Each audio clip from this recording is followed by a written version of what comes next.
Hello प्यारे बच्चों, कैसे हैं आप सभी। Master doctor Arun Maru, assistant professor of political science. The Safar on classes में आपका फिर से स्वागत है। UG NET political science series में आज हम पढ़ेंगे सेंट्रल स्टेट के वित्तीय संबंध, यानी केंद्र सरकार और राज्य सरकार के जो वित्तीय संबंध है उनका अध्ययन करेंगे। इसके अंतर्गत 3 अनुच्छेद आते हैं: अनुच्छेद 268, अनुच्छेद 269, अनुच्छेद 270।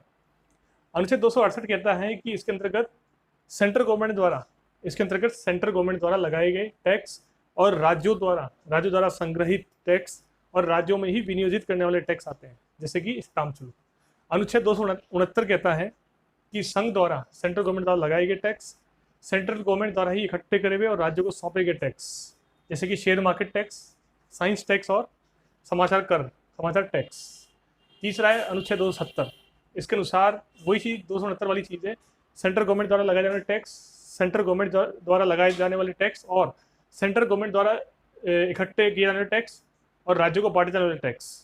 ठीक है, जैसे कि इनकम टैक्स, ये इंपॉर्टेंट है। दोनों में एक अंतर है, 270 में सेंट्रल गवर्नमेंट इसमें बांट देती है टैक्सों को राज्यों को, और 269 में जो है 269 में क्या करती है, सेंट्रल गवर्नमेंट राज्यों को सौंप देती है।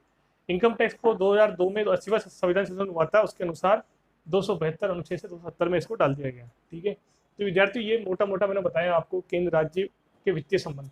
सेंट्रल स्टेट के जो वित्तीय संबंध है, फाइनेंस जो रिलेशंस हैं, उसके अनुसार 3 अनुच्छेद है, अनुच्छेद 268, 269 और 270। 268 कहता है कि सेंट्रल गवर्नमेंट द्वारा लगाए गए, राज्यों द्वारा इकट्ठे किए गए, राज्यों में ही विनियोजित किए गए, राज्यों की ही योजना में लगाए हुए टैक्स, जैसे स्टाम्प शुल्क। दूसरा अनुच्छेद 269, सेंट्रल गवर्नमेंट द्वारा लगाए गए, सेंट्रल गवर्नमेंट द्वारा ही इकट्ठे करे हुए और राज्यों को सौंपे गए, जैसे कि शेयर मार्केट टैक्स। तीसरा अनुच्छेद 270, 269 में सेम है, बस ये अंतर है कि इसमें भी सेंट्रल गवर्नमेंट द्वारा लगाए गए टैक्स है, इकट्ठे किए गए टैक्स हैं, राज्यों को बांटे गए टैक्स हैं, जैसे कि इनकम टैक्स इसमें आता है। यानी इनकम टैक्स जो है अनुच्छेद 270 में आता है, इनकम टैक्स जो है अनुच्छेद 270 में आता है, आयकर जो है अनुच्छेद 270 में आता है। और इनकम टैक्स जो है वो 2002 में 80वां संविधान संशोधन हुआ था, उसके अनुसार अनुच्छेद 272 से 270 में आ गया। इनकम टैक्स जो है, आयकर जो है 272 से 270 में आ गया।